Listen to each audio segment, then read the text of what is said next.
ओम शांति। मुरली की तारीख है 6/5/2026।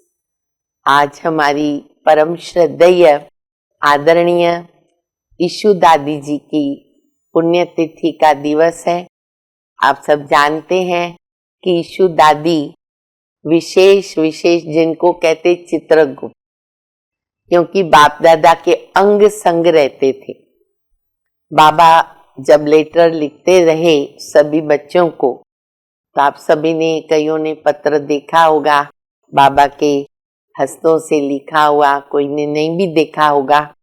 बाबा सिंधी में लाल अक्षर से लिखते रहे और उस सिंधी का ट्रांसलेशन उसी लाइन के नीचे हिंदी में ईशु दादी करते रहे। तो कितने बच्चों ने पता नहीं क्या क्या अपने मन की बातें बाबा को लिखी, लेकिन हमारी ईशु दादी भी बाबा के समान समेटने वाली, समाने वाली, जैसे बाबा गंभीर सागर है समाने वाला, वैसा ईशु दादी जी ने भी सब कुछ समाया।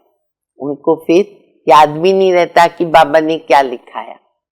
ये भी एक प्रभु की करामत है, जादूगरी है और उनकी विशेषता। तो हम शत प्रणाम करते हैं हमारी ईशु दादी जी को, सच्ची स्नेहांजलि अर्पित करते हैं। अभी हम सुनेंगे मुरली का सार। मिठे बच्चे, जब तुम संपूर्ण पावन बनोगे तब बाप तुम्हारी बलिहारी स्वीकार करेंगे। अपने दिल से पूछो, हम कितना पावन बने हैं। प्रश्न है, तुम बच्चे अभी खुशी से बाबा पे बलि चढ़ते हो, क्यों? उत्तर है, क्योंकि तुम जानते हो अभी हम बलिहार जाते हैं तो बाबा फिर 21 जन्मों के लिए बलिहार जाते हैं। तुम बच्चों को ये भी मालूम है कि अब इस अविनाशी रुद्र ज्ञान यज्ञ में सभी मनुष्य मात्र को स्वाहा होना है। इसलिए तुम पहले ही खुशी से अपना तन मन धन सब कुछ स्वाहा करके सफल कर देते हो। गीत है मुरली का, मुखड़ा देख ले प्राणी, तुम्हारे दर्पण में कितने पाप किए कितने पुण्य किए। तो गीत के अंतर्गत ही बाबा कहते हैं कि बच्चे, तुमने देखा कि मेरे जीवन में पाप कितना और पुण्य कितना। आधा कल्प पुण्यात्मा, आधा कल्प पापात्मा। हर एक अपने दिल से पूछो, अभी पापात्मा से पुण्यात्मा कोई यज्ञ आदि करते, उनसे तो बनते नहीं है। तुम जानते हो कि उनसे तो और ही नीचे उतरते आए। भक्ति मार्ग में परमात्मा को सब याद करते हैं पर जानते नहीं। ब्रह्मा विष्णु शंकर को भी कोई परमात्मा नहीं कहेंगे, वो तो एक ही निराकार बाबा है जिनको गॉडफादर कहते हैं। उनको अपना शरीर भी नहीं है। फिर बाबा कहते हैं कि बाबा, मैं इस ब्रह्मा तन में जब आऊं तब तुमको समझा सकता हूँ। मैं ही सर्व का सद्गति दाता हूँ, पति पावन हूँ। जब ये सृष्टि चक्र का अंत होता है या फिर झाड़ जर्जरी भूत स्थिति को पहनता है, तभी इस मनुष्य सृष्टि वैरायटी झाड़ जो उल्टा झाड़ है, तो मैं उसका बीज रूप हूँ। तब आकर मैं तुमको झाड़ के आद मध्य अंत का ज्ञान सुनाता हूँ।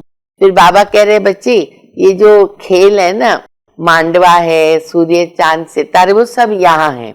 बाकी सूक्ष्म वतन में, मूल वतन में, वहां तो ये नहीं होता। वहां रात भी नहीं होती है और दिन भी नहीं होता है। कर्म क्षेत्र यहाँ है। जैसा कर्म करते वैसा फल भोगते हैं। कर्म कर्म विकर्म की गति भी बाबा हमें डिटेल समझाते रहते हैं। तो बाबा कहते, लेकिन भारत देश जो है वो सबसे ऊंचा खंड है और पहली बिरादरी है मनुष्य सृष्टि की। फिर बाबा दूसरी बात बता रहे हैं कि जैसे कहते हैं ना भाई, दान किसको दिया जाता है? शाहूकार जो होते हैं ना, वो गरीबों को दान देते हैं, मदद करते हैं। दान पुण्य अभी दुनिया में क्या हो रहा है, पतित व्यक्ति पतित को दान करता है तो उनसे कोई ज्यादा फायदा नहीं होता, कोई विशेष फल नहीं निकलता है। पर इस समय तुम बच्चे, बाबा ने जो यज्ञ स्थापन किया, इस रुद्र ज्ञान यज्ञ में अपना तन मन धन सब कुछ समर्पित करते हो। तो अभी डायरेक्ट हो गया, तो एक जन्म हम जब बाबा के ऊपर बलिहार जाते हैं तो 21 जन्म बाबा हमारे ऊपर बलिहार जाते हैं। लेकिन एक लाइन बाबा ने बड़ी राज भरी बताई है कि जब तक तुम्हारी आत्मा पवित्र नहीं बनी है तब तक हम बलिहारी स्वीकार नहीं करते। तो चेक करना है कि मेरी बलिहारी बाबा ने कितना स्वीकार की होगी। तो बच्चे, आत्मा पवित्र कैसे बनेगी? मुझे याद करने से। माम एकम याद करो तो तुम पवित्र बनते जाएंगे। फिर बाबा कहते सतयुग में गर्भ मैल होता है, वहां तो बच्चे को कोई तकलीफ नहीं होती, गर्भ में कोई विकर्म किए हुए नहीं रहते हैं। लेकिन यहाँ गर्भ जेल है, वहां से ही सजाएं भोगनी पड़ती है। ये है पापात्माओं की दुनिया। तो बाबा कहते अभी ना वापस, जैसे कल बाबा ने कहा ना, भारत को रावण का श्राप मिला हुआ है, भारत श्रापित हो चुका है। लेकिन बच्चे ये भी ड्रामा में नूंद है। फिर बाबा आते हैं, आके वरदान देते, आयुष्यवान भव, पुत्रवान भव, धनवान भव, सब वरदान मिल जाते हैं और बच्चों को सुख का वर्षा मिलता, क्योंकि बाबा है लिबरेटर। इसलिए बाबा कहते बच्चे मेरी याद से ही तुम्हारे पाप भस्म होंगे। मैं टीचर बन के तुमको पढ़ाता भी हूँ, क्योंकि मैं हूँ ज्ञान का सागर। अभी हम सुनेंगे धारणा के लिए मुख्य सार। कर्म कर्म विकर्म की गति को जानकर अब भी कोई विकर्म नहीं करना। जो विकर्म किए उसको भस्म करना है, अभी नहीं करना। कर्म क्षेत्र पर कर्म करते हुए विकारों का त्याग करना ही विकर्म से बचना है। दूसरा, ऐसा पावन बनना है जो हमारी बलिहारी बाबा स्वीकार करे। पावन बनकर पावन दुनिया में जाना है। तन मन धन इस यज्ञ में स्वाहा करके सफल करना है। वरदान है, नॉलेज की लाइट माइट द्वारा विघ्न विनाशक बनने वाले मास्टर नॉलेजफुल भव। भक्ति मार्ग में गणेश को विघ्न विनाशक कहकर पूजते हैं, साथ साथ उनको मास्टर नॉलेजफुल विद्यापति भी मानते हैं। तो जो बच्चे मास्टर नॉलेजफुल बनते हैं वे कभी विघ्नों से हार नहीं खा सकते, क्योंकि नॉलेज को लाइट माइट कहा जाता है। उनसे मंजिल पर पहुंचना सहज हो जाता है।